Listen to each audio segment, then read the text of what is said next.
अस्सलाम वालेकुम। मैं हूं doctor Ahmed Farooq, MSc of critical care consultant. Professors podcast में खुश आमदीद। आज हमारे साथ मौजूद हैं diet expert doctor Noor Fatima, Faisalabad शहर की one of the renowned diet expert. जब तक मैं मेडिकल स्पेशलिस्ट था तब तक मैं यही समझता था कि डाइट के बारे में पेशेंट्स को गाइड करना है शायद उसके रेलिवेंट फिजिशियन ही का काम है, और डाइट एक्सपर्ट या डाइटिशियन नाम की कोई चीज़ एग्जिस्ट नहीं करती।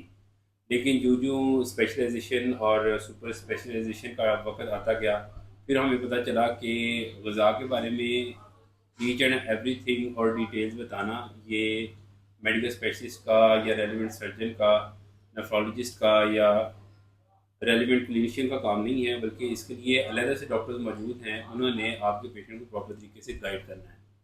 Doctor Noor Fatima, welcome to professors podcast. Thank you sir. कैसी तबीयत है आपकी? अल्हम्दुलिल्लाह। आप बताएं, आप ठीक हैं? अल्हम्दुलिल्लाह ठीक हूँ। अच्छा डॉक्टर नूर फातिमा, मुझे ये बताएं कि डाइटिशियन जो है बेसिकली इसकी क्या ड्यूटी है?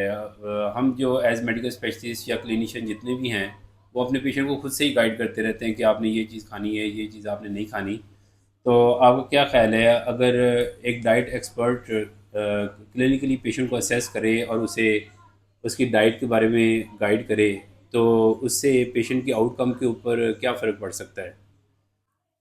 सर, डाइट एक फिजिशियन और एक डाइटिशियन में यही तो फ़र्क है कि एक डाइटिशियन जो है वो प्रॉपर एक गाइडलाइंस, प्रॉपर डाइट प्लान को लेकर प्रॉपर हर चीज़ की मील प्लानिंग, कैलोरीज के साथ, हर चीज़ के साथ उसको मैनेज करता है। और फिजिशियन सिर्फ एक जनरल गाइडलाइन आपको दे सकता है कि ये इस चीज़ में, इस बीमारी में ये नहीं खाना, इसमें ये नहीं खाना। इसके अलावा फिजिशियन आपको मेडिसिन मेडिसिन पे रिलाई कर सकते हैं। वो डाइट एक्सपर्ट नहीं जी, हो सकते। ठीक है। अच्छा, आजकल हम देख रहे हैं कि मोटापा जो है वो बीमारी बनती जा रही है, जी। और नो डाउट ये एक बीमारी है, और उसकी सेवेरिटी भी माइल्ड भी हो सकता है, मॉडरेट हो सकता है, सीवियर हो सकता है, मॉर्बिड ओबेसिटी हो सकती है। जी। तो हमारी लाइफस्टाइल में या हमारी डाइट में कौन सी ऐसी चीज़ें शामिल हैं जिससे मोटापा जो है ये दिन ब दिन बढ़ता जा रहा है, इसका इंसिडेंस जो है वो ज़्यादा से ज़्यादा देखने में आ रहा है? उन ग़िज़ाओं के बारे में आप हमें गाइड कर सकती हैं? सर, फर्स्ट ऑफ ऑल तो हमारी लाइफस्टाइल ही है कि दिन भर जंक खाते रहना। जो आजकल टीनेजर्स का, बच्चों का यही काम है कि दिन भर उनको जंक मिलता रहे, उनको सेटिस्फाइंग फूड मिलता रहे। और उसके अलावा फिर एक चेयर पर बैठे रहना, लेट कर रील्स देखते रहना, ये सब कुछ जी। बहुत सेडेंट्री लाइफस्टाइल है। कोई फिजिकल एक्टिविटी नहीं है। बच्चे हैं तो वो भी मोबाइल पर लगे हुए हैं, टीनेजर्स हैं तो वो भी मोबाइल पर लगे हुए हैं। कोई सेडेंट्री लाइफस्टाइल है बिल्कुल। फिजिकल एक्टिविटी बिल्कुल नहीं है, जो हमारे मोटापे की और ये जी। इन सब चीज़ों की वजह बन रही है। मोटापे के आगे फिर और भी बहुत सारी बीमारियां मोटापे से रिलेटेड जी। चल रही हैं। आपका मतलब ये है कि हमारा सीडेंटरी लाइफस्टाइल है, यही मोटापे की वजह बन रहा है। Exactly exactly। तो खुराक में कौन कौन सी ऐसी चीज़ें हैं जिससे मोटापा जो है वो बढ़ता जा रहा है? खुराक में सबसे पहले तो हम बहुत ज़्यादा प्रोसेस्ड और बेकरी आइटम्स की तरफ आ गए हुए हैं। मतलब हम जी। पैकेट आइटम्स की तरफ बहुत ज़्यादा रिलाई कर चुके हुए हैं कि ये चीज़ है, पैकेट फूड्स, कैंड फूड्स। और उसके अलावा junk food, mainly junk food, जो हमारा क्या कहते हैं, मोटापे की सबसे बड़ी वजह, मोटापे के अलावा बहुत सी बीमारियों की वजह बन रही है, लाइक स्टमक इश्यूज, हाँ जी। पेंक्रियाटिक इश्यूज और जी। डायबिटीज़ और इस तरह की बहुत सी बीमारियों की वजह। तो सबसे पहला हमारा जंक फूड ही है ना, जो ठीक है, बाकी कोल्ड ड्रिंक्स के बारे में आपका क्या ख्याल है? कोल्ड ड्रिंक्स आप ले सकते हैं, आप किसी के घर जाते हैं सबसे पहले कोल्ड ड्रिंक्स पेश किए जाते हैं। नहीं, तो कोल्ड ड्रिंक तो बहुत एक, मतलब अगर कैलोरीज के हिसाब से देखा जाए ना, लाइक एक पिज्ज़ा के स्लाइस से भी ज़्यादा एक कोल्ड ड्रिंक के कैन में हमें कैलोरीज वो हमें प्रोवाइड कर रहा है। उसके अलावा शुगर और बिल्कुल एम्प्टी कैलोरीज जो हमारे स्टमक को डिस्टर्ब कर सकती हैं, लीवर को ख़राब कर सकती हैं। जी। ये बहुत से इसके नुकसान आते हैं जो हमें नज़र नहीं आते हैं। हमें पीते हुए तो बस अच्छा लग रहा होता है, रिफ्रेशिंग फील हो रहा होता है। गर्मियों में जी। है जी। कि हम सेवन अप पी लें, भाई सेवन अप पी लें। वो जी। सेवन अप भी कोई बहुत अच्छी चीज़ नहीं है कि हम उस जी। पर रिलाई करते रहें कि गर्मी लग रही है। तो उसके अलावा उसके बहुत अल्टरनेटिव्स हैं कि हम अच्छे ड्रिंक्स बनाकर, हेल्दी ड्रिंक्स बनाकर पिएँ, बजाय कि हम इन चीज़ों पर रिलाई करें। अच्छा, आजकल के बच्चे जो हैं जब तक हफ्ते में 2-4 दिन जंक फूड ना ले लें उनकी तसल्ली नहीं होती। तो अब इसका एक हेल्दी सब्स्टिट्यूट क्या है ताकि बच्चों के ज़ुबान का जायका भी बरकरार रहे, उन्हें ये भी महसूस होता रहे कि अच्छा खाना मिल रहा है, लेकिन इसके साथ साथ वो जंक फूड ना हो, हेल्दी फूड हो, उसके बारे में आप गाइड करें?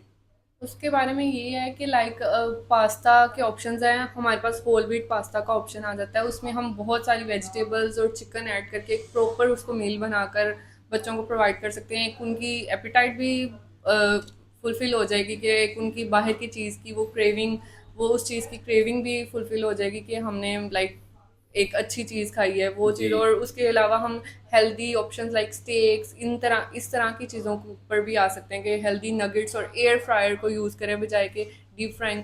हम बच्चों को इन ऑप्शंस पे भी लेकर आ सकते हैं, ज़रूरी नहीं कि हम डीप फ्राइंग और ठीक इनकी है। तरफ लेकर आए। और कोल्ड ड्रिंक्स का सब्स्टिट्यूट क्या है? घर में कौन से ऐसे ड्रिंक्स हम तैयार कर सकते हैं जो ज़ायकेदार हों लेकिन हेल्दी हों?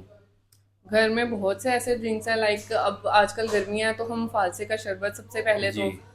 और अगर बच्चा बिल्कुल चीनी के बगैर उसको पसंद नहीं कर रहा तो हम उसको ऑल्टरनेटिव स्टीविया दे सकते हैं। मतलब वो एक बहुत अच्छा स्वीटनर है, नेचुरल स्वीटनर है ठीक है। बजाय के वो एक लाइक सुकराल सॉरी कैंड्रल वगैरह उनसे बहुत अच्छा एक ये ठीक है। नेचुरल स्वीटनर है ठीक है। क्योंकि नेचुरल प्लांट से एक्सट्रैक्ट करते हैं ना हम उसको। ठीक हो गया। उसके अलावा चिया सीड की कोई भी हाँ, हाँ। ड्रिंक बनाकर हम पी लें, लाइक वो बहुत रिफ्रेशिंग होती है। उसके अलावा हमारे स्टमक को, हमारी गट हेल्थ बहुत मेंटेन रखती है अगर हम चिया सीड्स को लेकर चलते हैं ना तो। अच्छा, ये स्टीविया आपने बताया, शुगर वाले पेशेंट्स भी यूज़ कर सकते हैं? जी, ये यूज़ कर सकते इससे हैं। उनकी शुगर डिस्टर्ब नहीं होगी? नहीं होती।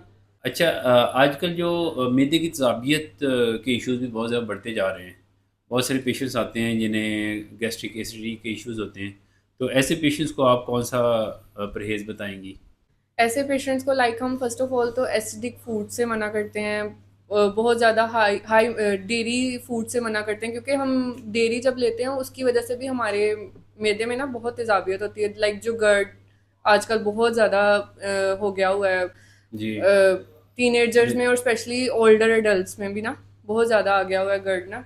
और उसके अलावा हम ये जो खाते ही लेट जाते हैं ना इससे भी ये जी, जी। इसोफेगल रिफ्लक्स डिसीज भी हमें बहुत ज़्यादा बहुत होता है ज़्यादा क्योंकि बढ़ वो गया। बैकआउट करता है ना, हम फ़ौरन तो खाकर लेट जाते हैं। तो जी। वो चीज़ भी एक बहुत इस चीज़ में होती है कि हम उस चीज़ से अवॉइड करें, खाते ही लेट ना जाएं, थोड़े कदम चल लें। और यही चीज़ें हैं बस। Thank you very much for your time. हमारे नाज़रीन जो हैं, किसी भी किस्म को कोई क्वेश्चन जो कि डाइट से रिलेटेड हो, या कोई पेशेंट्स जो कि अपना वेट लूज़ करना चाह रहे हैं, कोई भी क्वेश्चन पूछना चाहें तो हमें इनबॉक्स कर सकते हैं या वॉइस मैसेज कर सकते हैं नीचे दिए गए नंबर पे।